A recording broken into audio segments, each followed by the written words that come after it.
kulanti wacan oo wanaagsan daawadayaal meel kastoo aad joogtaan halkani waa Bulqaas Media ku soo dhawaada falanqaynta wararkii ugu dambeeyay ee ku saabsan Turkiga iyo NATO oo ku kala aragti duwan aqoonsiga PKK iyo YPG inay u aqoonsadaan markaasi ururo argagixiso. Turkiga ayaa waxa uu aqoonsaday jabhadaha YPG iyo PKK in ay khatar qaran ay yihiin iyaga oo markaasi ka dalbaday NATO in YPG iyo BYD ay u aqoonsadaan inay yihiin ururo argagixiso. laakiin xubno kale oo ka tirsan NATO ayaa diiday soo jeedintaasi sida laga soo xigtay warbaahinta. markii la weydiiyay in ay ka faallooto arrinta, NATO wax jawaab ah kama aysan bixin, halka afayeenka NATO uu sheegay oo kaliya in isbahaysigu uu leeyahay qorshayaal lagu difaacayo xulufada oo dhan. sidaas daraadeed xukuumadda Ankara waxa ay gaashaanka ay u daruurtay qorshaha difaaca NATO ee bariga Yurub kadib warbixinadii bishii November ee sanadkii ina dhaafay in Mareykanku uu diiday isna qorshayaasha difaaca ee quseeya Turkiga.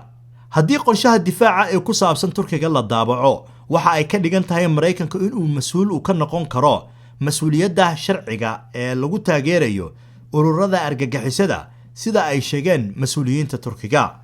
NATO waxa ay leedahay laba qorshe difaac oo mid ka mid ah loogu talagalay dawladaha Baltic iyo Poland, waxaana lagu diyaariyay codsigooda kadib markii Ruushka ay ka go'day Crimea oo iminka ka tirsan dalkaasi Ukraine sanadkii 2014.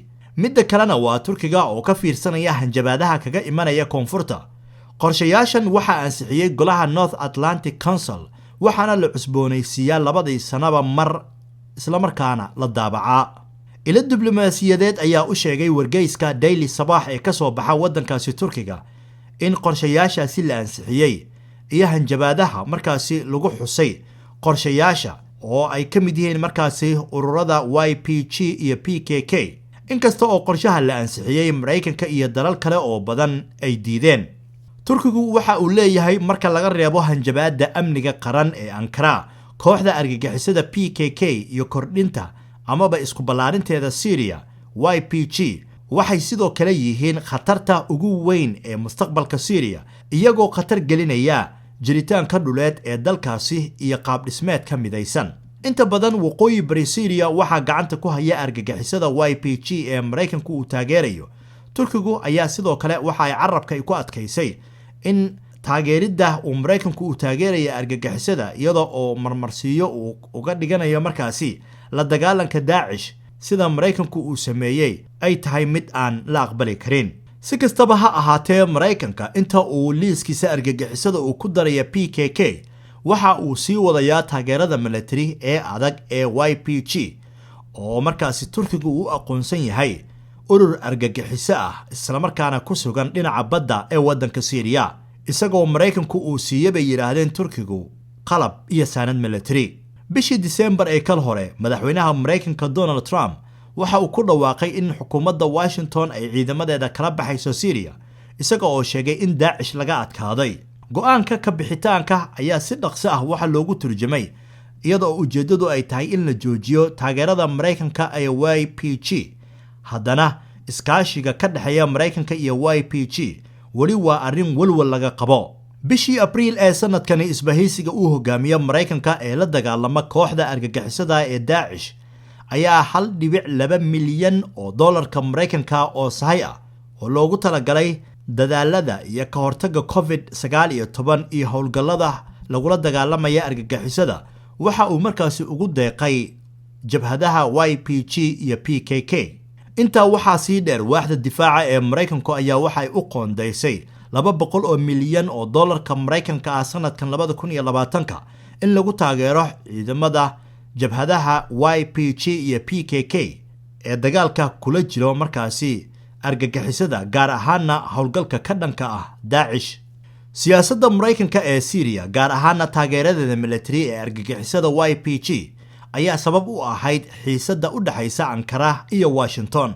inkastoo Turkigu xubin firfircoon uu ka ahaa isbahaysiga NATO muddo 68 sannadood ah, haddana NATO waxa ay ka gaabisay wax ka qabashada walaacyada amniga ee Ankara ee soo food saaray ee ku saabsan ururada argagixisada oo ay dileen markaasi in ka badan 40,000 oo ah muwaadiniin wadanka Turkiga afartankii sano ee lasoo dhaafay.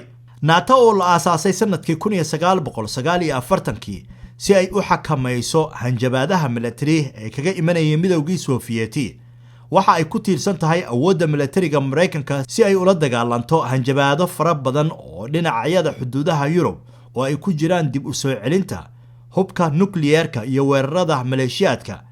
NATO waxa ay sidoo kale ujeedadeedu ay tahay in ay damaanad qaado xorriyadda iyo nabadgelyada xubnaheeda iyada oo loo marayo qaab siyaasadeed iyo mid militariba.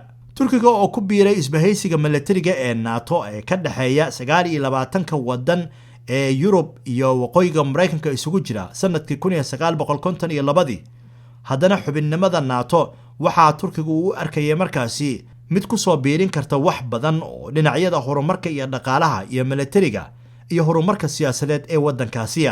wixii intaasi ka dambeeyay Turkiga waxa uu ahaa markaasi xubin muhiim ah isagoo siinayay xiriirka dhinaca bariga iyo xakamaynta duruufaha Turkiga. Turkigu waxa uu muhiimad weyn u siinayaa markaasi doorka NATO ee sugidda amniga iyo xasiloonida aaga Euro-Atlantic. si kastaba ha ahaatee sanadihii la soo dhaafay waxa soo shaacbaxayay is-afgarawaaga u dhaxeeya xubnaha ururka iyo Ankara. Turkiga ayaa ku dhaleeceysay NATO in ay ku fashilantay aqoonsiga walaaca amniga ee dalka iyo u dhaqmidda sidii si wanaagsan ay ula shaqayn lahayd dagaalka ka dhanka ah argagixisada, gaar ahaana kooxaha PKK iyo YPG iyo Glen Lane Terror.